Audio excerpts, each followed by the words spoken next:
अमेरिकी शासन की प्रमुख विशेषताएं।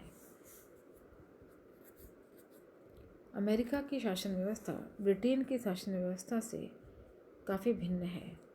दोनों देशों की राजनीतिक रूप रचना में भी भिन्नता पाई जाती है।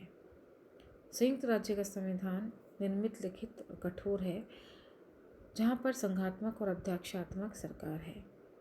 न्यायपालिका की स्वतंत्रता को सम्मान दिया गया है। शक्ति पृथक्करण, अवरोध और संतुलन के सिद्धांत अपनाए गए हैं। अध्यक्षात्मक कार्यपालिका होने के कारण यहाँ प्रशासन का राजनीतिक नेतृत्व करने वाली दो प्रकार की कार्यपालिकाएं नहीं हैं। राष्ट्रपति के नाम से ही प्रशासन चला जाता है और वही वास्तविक सत्ताधारी है।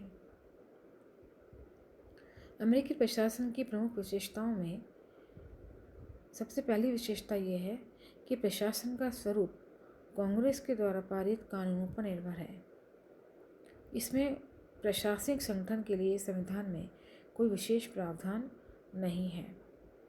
कांग्रेस अपनी निहित शक्तियों का प्रयोग करके अनेक ऐसे अधिनियम पारित करती है जिससे प्रशासनिक संगठनों की संरचना की जा सके और समय समय पर राष्ट्रपति के द्वारा कुछ आदेश भी प्रसारित किए जाते हैं।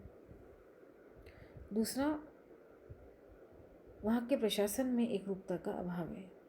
प्रशासनिक विभाग मुख्यतः कांग्रेस की रचना है, जिसमें एकरूपता का अभाव पाया जाता है। कांग्रेस अपने कार्य में सावधानी रखते हुए सामान्यतः ये व्यवस्था करती है जो तत्काल आवश्यकता होती है। अतः ये प्रशासन व्यवस्था को समग्र एकीकृत रूप में स्थापित करने की अपेक्षा टुकड़ों टुकड़ों में स्थापित करती है। कांग्रेस के सदस्य दलीय राजनीति में उलझे रहते हैं। तीसरा है सामान्य स्वरूपगत भिन्नताएं। राष्ट्रीय स्तर पर कांग्रेस ने जिन विभागों की स्थापना की है उनमें से कई तो इतने पुराने हैं जितना कि स्वयं का गणराज्य है। उनकी प्रकृति में कोई एक रूपता नहीं है।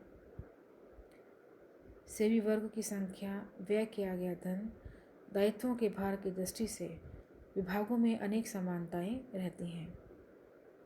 ये स्वतंत्र अभिकरण भी वहाँ पाए जाते हैं जो अलग अलग नामों से जाने जाते हैं, जैसे कमीशन, ब्यूरो, ऑफिस, अथॉरिटी आदि। प्रशासनिक संगठन के रूप में भी अमेरिकी प्रशासन के संगठन के विभिन्न रूप हैं। इनको मोटे रूप में दो भागों में विभाजित किया जा सकता है: विभागीय संगठन और स्वतंत्र संस्थाएं।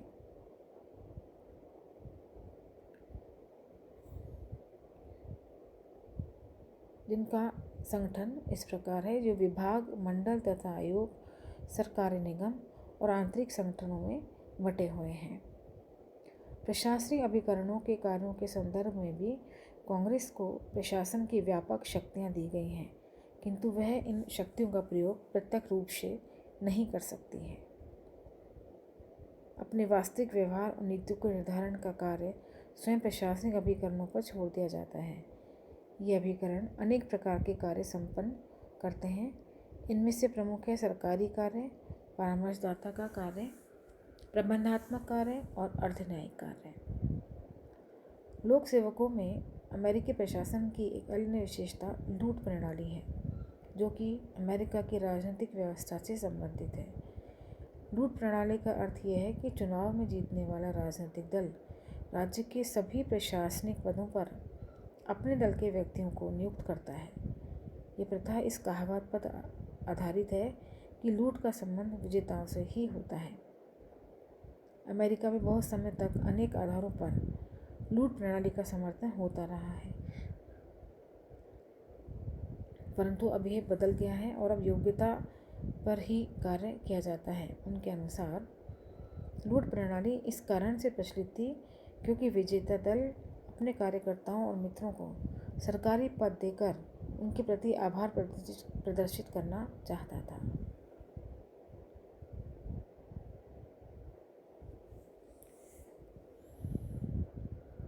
विलियम टर्न ने भी इस व्यवस्था का पक्ष लिया है और योग्यता प्रणाली की आलोचना की है।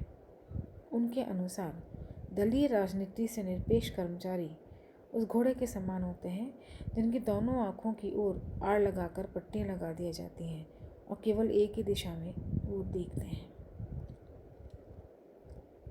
अमेरिका में बहुत समय तक यह प्रणाली लागू थी, जब सत्ताधारी दल अपने कर्मचारियों को इनाम के तौर पर